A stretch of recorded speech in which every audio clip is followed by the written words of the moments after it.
Hello guys, ഇതൊരു കുഞ്ഞു വ്ളോഗാണ് കേട്ടോ. അപ്പൊ ഇന്ന് സൺഡേ ആയതുകൊണ്ട് വെറുതെ ഒന്ന് പുറത്തേക്ക് ഇറങ്ങിയതാണ്. അപ്പോഴാണ് ഒരു കരിമ്പിൻ ജ്യൂസ് അടിക്കുന്ന കട കണ്ടത്. അപ്പോൾ ഒരു കരിമ്പ് ജ്യൂസ് കുടിച്ചാലോ എന്ന് ആഗ്രഹം തോന്നി. അങ്ങനെ നമ്മൾ 2 കരിമ്പിൻ ജ്യൂസിന് ഓർഡർ കൊടുത്തിട്ട് നിന്നു. അപ്പൊ നമുക്ക് ഈ കരിമ്പിൻ ജ്യൂസ് ഉണ്ടാക്കുന്ന ഒന്ന് കണ്ടാലോ. 2 കരിമ്പിൻ ജ്യൂസിന് വേണ്ടിയിട്ട് 2 ഇടത്തരം കരിമ്പായിരുന്നു. അത് നന്നായിട്ട് ആ മെഷീനിൽ വെച്ച് ചതച്ചെടുക്കുന്നുണ്ടായിരുന്നു.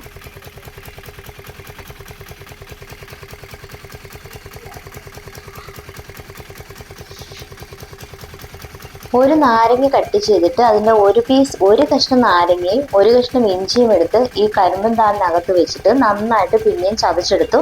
അതിനപ്പുറം തന്നെ ഒരു പാത്രത്തിനകത്ത് ഈ ജ്യൂസ് വീഴാനായിട്ടൊരു പാത്രം വെച്ചിട്ടുണ്ടായിരുന്നു.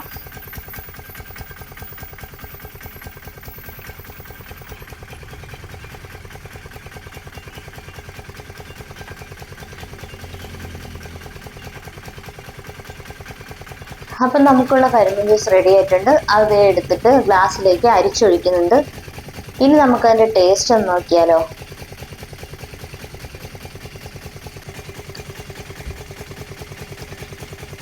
നല്ല ടേസ്റ്റ് ഉണ്ട് കേട്ടോ. അപ്പോൾ ഇന്നത്തെ വീഡിയോ ഇത്രയുള്ള അടുത്ത വീഡിയോ വീണ്ടും കാണുന്നവർ എല്ലാവർക്കും ബൈ.